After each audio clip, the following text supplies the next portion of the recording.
What's going on, YouTube? All right, so today I want to talk about the double pause bench press. What is it? Why do I use it? Why do I include it? Why am I doing two pauses? So, the double pause bench press, the way it works is it consists of a pause during the eccentric phase and then a pause on the chest. What I mean by that is that I'm pausing the bar about 2 or 3 inches above my chest on the way down. Okay, so I'm pausing it on the way down, and then I'm also pausing it on the chest. Now, why did I come up with this? What is the point of this? How did I come up with this movement? So I basically started programming this a couple of years ago when I hit a really big stall on my bench press. Progress just stopped moving pretty much. What was happening is on the way down, my bench press was giving out about 3 inches off the chest. And what I mean by that is that my pecs were actually completely losing tension and the bar would just drop onto my chest. And I'd essentially have to try and push the weight from a dead stop. So basically what was happening was all of the tension was just completely dropping out in my chest. So initially I thought maybe I should just do a tempo bench press, a 5-second eccentric, nice and easy, into a normal bench press. However, when I tried that, it didn't really seem that effective because for the first, 3/4 of the eccentric phase, the bench was fine. I wasn't having any issues. I wasn't shaking unnecessarily. It wasn't really bad. It was only that last little bit of the eccentric that I would feel almost like something would just give out when I got to higher loads. And so I figured, well, I should just add in a pause then because slowing down the entire rep didn't make a whole lot of sense to me. So I added in that pause about 3 inches above the chest.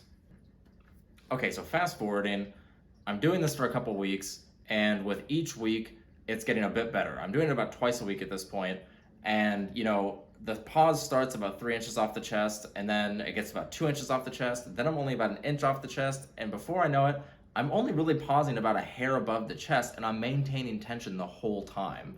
Now, this had great effects. Within 4 weeks, my 1 rep max shot from 242 to 275. I didn't put on a ton of strength in that time, and I didn't put on any size really. This was all just having better technical efficiency. What it meant was I was able to finally build up that tension from the top all the way down. I was effectively able to turn my chest into a loaded spring, so that by the time I got all the way to the bottom, all that tension had built up and I was able to just explode off of the chest. Prior to that, what was happening was I would get here, build up tension, all the tension would drop, the bar would go onto my chest, and would have no pent up energy to push the bar back up. So this obviously worked really well. My bench went up, my pause benches felt infinitely better, single pause benches that is, and it just was a good movement all around. So moving on, who should use it? Okay, so the people who should use it are basically just people who were like me. Your bench is fine otherwise, but on the way down, you seem to lose tension and you kind of feel like a wet noodle trying to push the bar up after that. If you're having trouble keeping tension from the top of that eccentric phase all the way to the chest, then this is definitely a move for you. I don't really include it in general strength work. I don't really think it's one of those things that needs to be there unless you have that specific issue to work on. Okay, so how should you implement this movement? Honestly, it's kind of a lame answer. Really, you should implement it as needed. It really depends from person to person. I would give this to somebody who is having trouble in the eccentric phase of the movement. I wouldn't really prescribe it generally. I don't think it has a whole lot of use outside of that one error. A pause bench press is great for building strength off the chest. That's not what a double pause is. A double pause is building up the tension, then letting it get into the chest and settle, and maintaining that tension while it's settled there. So the role of this variation is to learn how to build tension, maintain tension, and then explode with that pent-up tension. Wow, that was tension a lot of times in a row. So yeah, that's who it's for. How often should you do it? Really depends on how well you respond to it. I started off doing it once a week. I noticed I was getting really good improvements. I bumped it up to twice a week. The improvements skyrocketed even more. And then once the problem was gone, I just took it out. I sometimes do it for fun just to make sure I can still do it. But for the most part, I don't really do it anymore unless that problem comes back. Okay, so what rep scheme should you use? How much weight should you use? Honestly, I like to bias these towards the heavier end of things.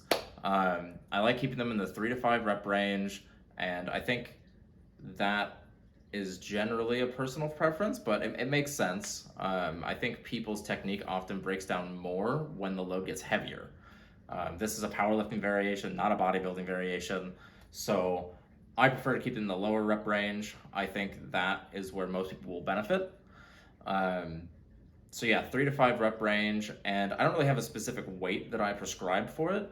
I more just kind of go off of reps in reserve. So I want a weight where it's going to be challenging enough to put me in the range of 4 to 2 reps left in the tank. If I can get to that, I'm solid. And so, people are different. Some people will say they enjoy it with lighter loads, or not enjoy, but it works better with lighter loads for them. That's fine. Do what works for you. Personally, I think the lower rep range is the best way to go. If that doesn't work for you, give it a shot in the lighter rep range. Maybe it'll help you feel it better. Who knows? But if you're looking for my recommendation, I'm going to say do it in the 3 to 5 rep range and do it heavy enough that each set leaves you with at least 2 reps in the tank and no more than 4 reps in the tank. All right, so in conclusion, that's the double pause bench press. It's really as simple as that. I probably won't make a full-blown tutorial on it in that I won't make a form video breaking down all the technicalities of it. I think it's relatively simple. I do have a demonstration video up that's maybe 30 seconds long if you want to check that out to get an idea of what it looks like.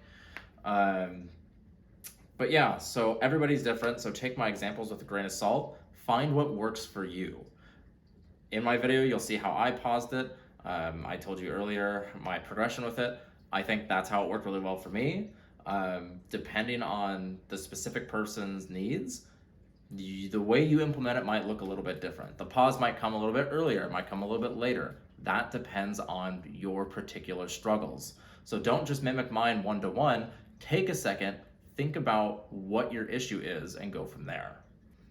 So with that being said, I think the double pause bench press is a great movement to really solidify quality technique and really enhance strength expression through being able to control your eccentric phase a little bit better. And that's it, that's the end.